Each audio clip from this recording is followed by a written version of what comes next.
마켓 주민 시간입니다. 이번 한 주도 미국의 FOMC라는 변수를 남겨두고 있다고 말씀드렸죠. 시장 변수하고 대응 전략 세웁니다. YG경제연구소 차영주 소장님 함께합니다. 소장님 어서 오십시오. 안녕하십니까.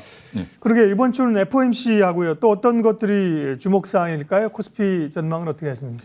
이번 주 같은 경우 전반적으로 아무래도 주 중반 우리나라 시간으로 이제 수요일 날이죠. FOMC 회의 결과가 발표되는 것들에 대해서 상당히 규칙가 주목된다라고 말씀드릴 수가 있겠습니다. 지난주 전반적으로 경기에 대한 그러한 상승 무드에 따라서 증시가 좀 변동성이 있을 것으로 예상을 했었습니다만 당일날 좀 반응을 한 거 외에는 특별히 그 증시에 있어서 큰 악재는 아니었다. 그러니까 경기가 좋은 것이 지금 현재 인플레이션을 자극해서 금리 인상에 대한 부분들로서 연결고리가 지금 돼야 되는데 그러한 부분들이 현재 좀 미약하다라는 거죠. 현재 지금 경기가 좋은 것은 두 가지로 해석이 가능한 것으로 보여집니다. 본질적으로 지금 경기가 좋아지는 것도 있고 기저효과, 즉 지난해 워낙 안 좋았었기 때문에 이런 것들에 대한 반영된 효과다라고 말씀드릴 수가 있겠죠. 이번 FOMC 회의에서도 금리 인상에 대한 부분들 이런 부분들이 좀 거론되지 않겠는가라고 보고는 있습니다만 서로 거론된다 하더라도 지금 증시에 있어서 변동성은 그렇게 크지 않을 수도 있다 이렇게 말씀드릴 수가 있겠죠. 최근에 금리의 그 움직임이라든지 금리가 1.5%대, 그러니까 10년물 국채 금리가 미국 기준으로 봤을 때 하향 안정세를 좀 찾고 있다라는 것이 가장 먼저 금리가 민감하게 움직이는 것들에 비하면 현재 지금 FOMC가 급격하게 어떤 행동을 취할 가능성은 적다 이렇게 좀 보고 있다라는 거죠.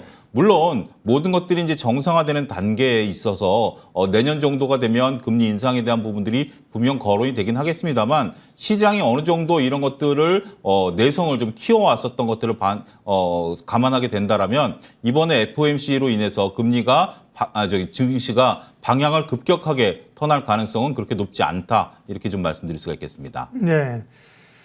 이번 주 FOMC가 가장 중요하고요. 미국의 또 물가 지표들, 생산 지표들, 뭐 또 만기일이 있군요. 이란 대통령 선거, 이스라엘도 또 내각 교체가 있고요. 이런 것들이 주목할 사항입니다.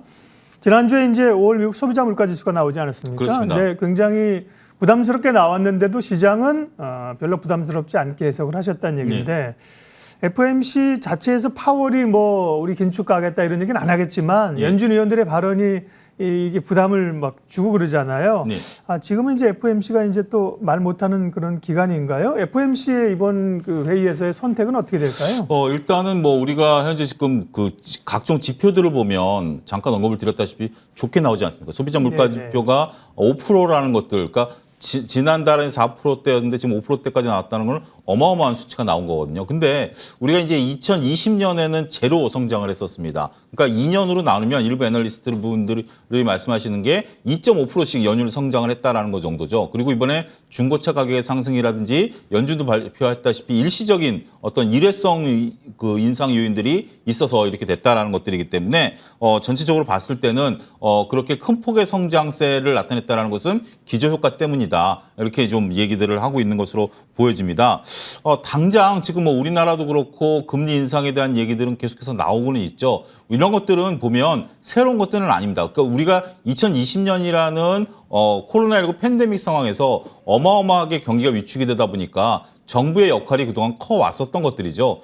그런 것들을 이제 정상화시킨다라는 것들입니다. 지금 연준도 기존에는 금리 인상이라든지 테이퍼링에 대한 단어를 쓰다가 이제 경기에 대한 정상화라는 또 단어를 쓰기 시작했거든요. 그렇게 된다면 이제 우리가 일상생활로 돌아간다라는 거죠. 미국 같은 경우도 코로나19 백신 접종자가 50%를 넘었고 우리도 곧 20%대를 향해서 달려가고 있지 않습니까?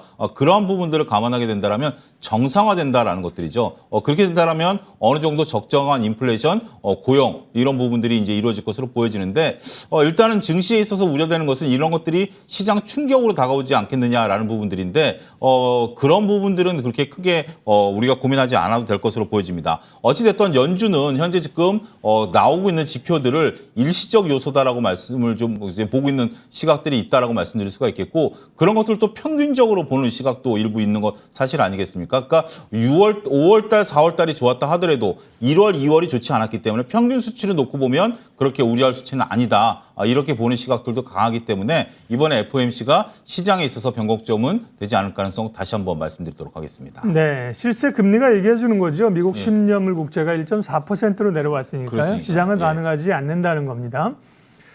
지난 2월, 3월쯤 됩니다. 미국의 10년물 국채금리가 막 오르기 시작하면서 금리 인상에 대한 우려. 그때부터 사실 성장률은 맥을 못 추기 시작했고 가치주의 전성시대가 이제 몇 개월 있었는데요. 네. 다시 이제 성장주가 좀 꿈틀꿈틀거리기 시작하지 않습니까? 성장주는 순환매 반등일까요? 아니면 다시 승계를 잡으려는 주도주 흐름으로 올라오는 걸까요? 개인적인 견해는 저는 순환매 차원이 아니겠는가 조금 조심스럽게 말씀을 좀 드리고 싶습니다. 왜냐하면 네이버 카카오를 필두로 해서 그리고 현대자동차 뭐 이런 쪽들에 대해서 보면 오늘 네이버 카카오가 상당히 좀 강한 흐름들을 보여주고는 있습니다만 거래량이 상당히 많이 분출되고 있다라는 점, 이런 점들이 다소 조금 개인적으로 우려가 된다라는 점도 말씀드릴 수가 있겠고요. 성장주들이 순환하느냐, 오늘 뭐 엔터주들도 상당히 좀 강한 흐름들 좀 보여주고 있는데 성장주들이 순환하느냐라는 부분들을 보게 된다라면 결국 기업의 이익에 수렴된다라는 측면에서 봤을 때 성장주들이 조금 밸류가 높지 않겠는가라는 개인적인 견해를 좀 보면서 말씀을 드릴 수밖에 없습니다. 엔터주 같은 경우 이제 지난 주말에 BTS의 온라인 공연이 성공적이었죠. 수조 원대의 영업이익을 달성했을 것으로 보여지고 있기 때문에 이런 부분들이 부각이 된다라고 말씀드릴 수가 있겠고, 네이버 카카오 같은 경우 이제 손보라는 어떤 새로운 이벤트가 등장하긴 했습니다만 일단은 지금 뭐 그 외에 뭐 자회사에 대한 어떤 전반적인 IPO라든지 이런 것들은 이미 시장에 선 반영돼 있는 부분들이기 때문에 새로운 모멘텀을 찾기까지는 다소 성장세가 나타나긴 쉽지 않을 것이다. 그렇다고 해서 급격히 식어버릴 가능성은 적고요. 일단 단기적인 관점에서 접근은 여전히 유효하다라는 점은 말씀드리도록 하겠습니다만, 이게 이제 판을 바꿔서 가치주의 성장주 뭐 이런 식으로 이분법적으로 보기에는 아직까지는 동력이 좀 부족하지 않겠는가, 그렇게 말씀드릴 수가 있겠습니다. 네, 뭐 여전히 이 소비와 관련된 경기지역의 리오프닝에 대한 관심주가 있죠. 예. 성장주로만 확 다시 방향을 선회하기는 조금, 리스크가 좀 예. 있습니다. 아직까지.